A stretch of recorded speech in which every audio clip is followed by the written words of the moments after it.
ஓம் நம சிவாய. ஓம் வராகி அன்னையை போற்றி. நல்லதே நினைப்போம், நல்லதே நடக்கும். இன்னைக்கு நம்ம பார்க்க போகிற பதிவு, இந்த மஞ்சள் துணியில் ₹1 முடிஞ்சு வைங்க, 1,00,000 நிச்சயமாக கிடைக்கும். போதும் போதும்னு சொல்கிற அளவுக்கு உங்கள் பண வரவை கொட்டி கொடுக்கக்கூடிய ஒரு பொன்னான பரிகாரத்தை தான் நம்ம பார்க்க போகிறோம். நம்ம வாழ்க்கைக்கு தேவையான பணத்தை சம்பாதிச்சுக்கிறதுக்கு நாள் முழுவதும் நம்ம கஷ்டப்பட்டுட்ருக்கோம். ஆனால் நமக்கு போதுமான அளவு வருமானம் கிடைக்கிறதில்ல. எவ்வளோ கிடைச்சாலும் அது பத்தலை அப்படின்னு தான் நம்ம மனசு சொல்லிக்கிட்டே இருக்கும். நமக்கு வரக்கூடிய வருமானம் நமக்கு போதும், இந்த வருமானத்தை வச்சு நம்ம சந்தோஷமாக வாழ முடியுங்கிற ஒரு மனநிலைக்கு நம்ம வரணும். மன திருப்தியோடு நம்ம இருந்தால் தான் அடுத்த கட்ட வாழ்க்கையை நம்மளால் நல்ல முன்னேற்றத்தோடு கொண்டுட்டு போக முடியும். பத்தலைன்னு சொல்லிக்கிட்டே இருந்தோம் அப்படின்னாக்கா நிச்சயமாக நம்ம கையில் இருக்கக்கூடியதும் நம்ம கையில் இல்லாமலே போயிடும். நம்ம மனசை நிறைவாக வச்சுக்கிட்டு திருப்தியான முறையில் இந்த பரிகாரத்தை நம்ம செய்யணுங்க. இது ஒரு சுலபமான பரிகாரம், இது நமக்கு ஒரு பொன்னான பரிகாரம்.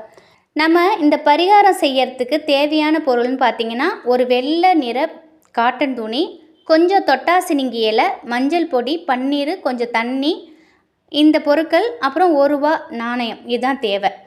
நீங்கள் இப்போ ஒரு கிண்ணத்தில் இந்த தொட்டாசினிங்கி இருக்குது பார்த்தீங்களா, அதை நல்லா உரலில் வச்சு நசுக்கி விழுது மாதிரி எடுத்துக்கோங்க. மஞ்சள் பொடி ஒரு 1/2 ஸ்பூனு, பன்னீர் ஒரு 2 ஸ்பூனு, தண்ணி கொஞ்சம், இது எல்லாத்தையும் ஒன்றா கலந்து வச்சுக்கோங்க.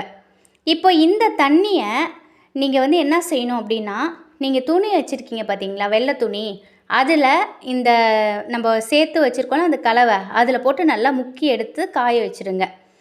அப்படியே பார்த்தீங்கன்னா மஞ்சள் துணி மாதிரி ஆகிடும் காஞ்சதுக்கப்புறம். இதை நீங்கள் எடுத்து வச்சுக்கணும். இப்போ உங்கள் பூஜை அறையில் ஒரு விளக்கு ஏற்றுங்க. மகாலட்சுமி அம்மாவை மனசார நினச்சிக்கோங்க. உங்களுடைய குல தெய்வத்தை மனசார நினச்சிக்கோங்க. நீங்கள் என்ன பரிகாரம் பூஜை வழிபாடு செய்தாலும் நீங்கள் குல தெய்வத்தை மனசார முதல்ல நினைக்கணும். அதுக்கப்புறம்தான் நீங்கள் மற்ற விஷயங்களை செய்யணும். நீங்கள் என்ன பரிகாரம் செஞ்சாலும் உங்கள் குலதெய்வம் தலையாட்டினா தான் மற்ற தெய்வங்கள் உங்களுக்கு ஆசி வழங்கும். அதனால் உங்களுடைய குல தெய்வத்தை முதல்ல நீங்கள் வேண்டிக்கணும். மகாலட்சுமி அம்மாவை மனசார நினச்சிக்கோங்க. இப்போது இந்த ₹1 காசு இருக்குது பார்த்தீங்களா, இதை இந்த துணி மஞ்சள் துணியில் வச்சு கட்டி அதை அப்படியே மகாலட்சுமி அம்மா பாதத்தில் நீங்கள் வச்சிடணும். உங்களுடைய கஷ்டம் எல்லாம் தீரணும், உங்களுடைய வருமானம் அதிகரிக்கணும், பொருளாதாரத்தில் நல்ல முன்னேற்றம் வரணும் அப்படின்னு சொல்லி உங்களுக்கு இருக்கிற வேண்டுதலை நல்ல பிரார்த்தனையாக வச்சுருங்க. இப்போது இந்த முடிச்ச என்ன பண்ணுங்கள், தூபம் காட்டிட்டு அதுக்கு ஒரு நெய்வேத்தியம் வச்சு எல்லாம் முடித்ததுக்கப்புறம் பணம் இருக்குது பார்த்திங்களா, அந்த பெட்டியில் எடுத்து நீங்கள் வச்சிடணும். உங்களுடைய வருமானம் நிச்சயமாக அதிகரிக்கும். நீங்கள் வைக்கக்கூடிய இந்த முடிச்சு இருக்குது பார்த்தீங்களா, அந்த முடிச்சில் இருக்கக்கூடிய அந்த ₹1 உங்களுக்கு பல லட்சத்தை உங்களுக்கு சம்பாதிச்சு கொடுக்கும்.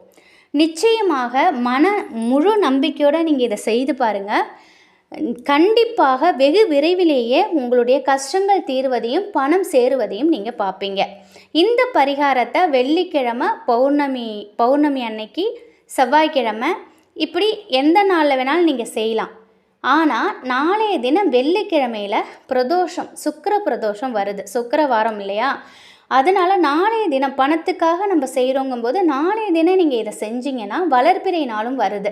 அதனால் இது ரொம்ப விசேஷமான நாள். வளர்பிறை, வெள்ளிக்கிழமை, பிரதோஷம், சுக்கிரனுக்குரிய நாள். அதனால் நீங்கள் நாளைய தினம் செய்யும் பொழுது உங்களுடைய பண சம்பந்தப்பட்ட அனைத்து பிரச்சனைகளும் நீங்கி பண வரவை அதிகரிக்கும்.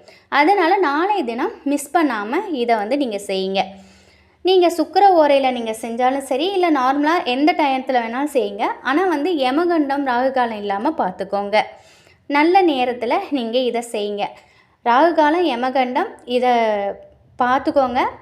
இதை பார்த்துக்கிட்டு அதுக்கு தகுந்த மாதிரி நீங்கள் இந்த பரிகாரத்தை செய்யுங்க. சரி, இந்த பரிகாரத்தை செஞ்சுட்டேன், எனக்கு பணம் கோடி கோடியாக வந்துடுமானா அப்படி கிடையாதுங்க. இப்போ உங்களோட கடின உழைப்பை நீங்கள் மூலதனமாக போட போகிறீங்க. அந்த உழைப்புக்கு ஊக்கம் கொடுக்க தான் இந்த பரிகாரம். அதனால் உங்களோட உழைப்போடு சேர்த்து இந்த ஒரு பரிகாரம் செய்யும் பொழுது உங்களுக்கு மேலும் மேலும் அதில் நல்ல ஒரு பலன் கிடைக்கும். இப்போ நீங்கள் வேலை பார்த்துட்டு இருக்கிற இடத்துல உங்களை இப்போ வேலை பார்க்குறத விட கொஞ்சம் அதிகமான ஒரு நல்ல வேலையாக கொடுக்கலாம். நல்ல வருமானம் அதிகரிக்கக்கூடிய நிறைய விஷயங்கள் நடக்கும். பல வழிகளை பணம் சேர்க்கக்கூடிய ஒரு அற்புதமான பரிகாரம் தான் இந்த ஒரு விஷயம்.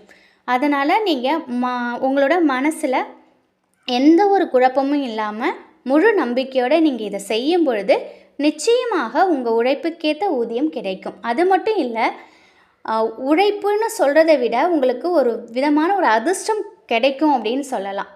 நிச்சயமாக உங்களுக்கு ஒரு அதிர்ஷ்டத்தை கொடுக்கக்கூடிய பரிகாரமாக இது அமையும். முழு மனதோடு செய்து பாருங்கள், முழு பலனும் பெறுவீங்க. இந்த விஷயம் உங்களுக்கு நிச்சயமாக பயனுள்ளதாக இருக்கும் அப்படின்னு நம்புகிறேன். எப்பொழுதுமே எந்த ஒரு காரியம் செய்தாலும் நீங்கள் உங்கள் குலதெய்வத்தை நினச்சி செய்யுங்க. வராகி அன்னையின் அருளோடு, உங்கள் குலதெய்வத்தின் அருளோடும், மகாலட்சுமி தாயாரின் கருணையோடும் எப்பொழுதும் உங்கள் வீட்டில் செல்வ செழிப்பும் ஆரோக்கியமும் மகிழ்ச்சியும் நிலைத்திருக்கட்டும். நன்றி.